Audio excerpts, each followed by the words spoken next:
J'imagine que comme moi, vous entendez ces derniers jours dans les médias qu'il y aurait en moyenne 40% d'écart entre les pensions de retraite des femmes et les pensions de retraite des hommes aujourd'hui en France. Sauf qu'en fait, utiliser ce chiffre de 40%, c'est déjà faire un choix politique. C'est jouer sur les mathématiques. En décidant de prendre, comme toujours, les hommes comme grands référentiels de l'humanité, en fait, on va minimiser les inégalités de pension de retraite entre les femmes et les hommes, et donc aussi la perception qu'on a du niveau de ces inégalités. Alors pourquoi, me direz-vous ?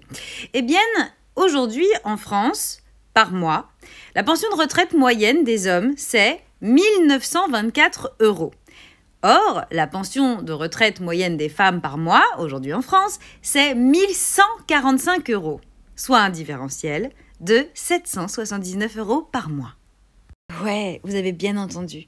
Près de 800 boules d'écart par mois entre un homme et une femme à la retraite. Vous imaginez ce qu'on peut faire avec 800 €? Déjà survivre, on pourrait faire. Parce que je vous rappelle quand même que le minimum de pension de retraite, le gouvernement parle de 1 200 € par mois. Or là, les femmes sont en dessous en moyenne. Et ceci, alors que là, c'est pas moi qui le dis, c'est l'INSEE, les femmes se sont tapées la double journée, elles ont fait 80% des tâches ménagères contre seulement 20% de tâches ménagères pour les mecs, sans parler des tâches éducatives, du soin aux personnes âgées, de la pénibilité de leur travail qui n'est pas du tout aussi reconnue que la pénibilité des travaux des hommes, etc., etc.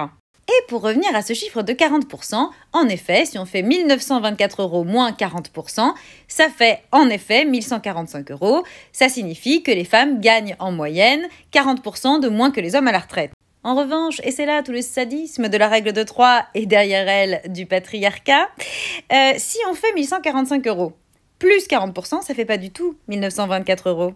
Ce sont 1 145 € plus 68% qui font 1 924 €.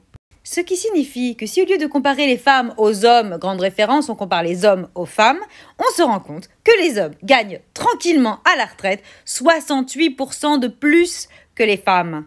Ah c'est sûr, un écart de 68%, ça fait plus grave qu'un écart de 40%. Donc on va cacher ce chiffre aux femmes. Et là-dessus, notre gouvernement se dit, au lieu de faire une réforme des retraites qui corrige ces inégalités, on va encore les aggraver. Oui, 68% de plus pour les hommes, c'était pas assez. Bref, luttons, manifestons, faisons la grève. Puis alors, post-scriptum, les hommes, là, parmi lesquels soi-disant on trouve tant d'alliés, not all men, ça les dérange pas de gagner 68% en plus des femmes, ils trouvent ça légitime, c'est ça qui est chouette.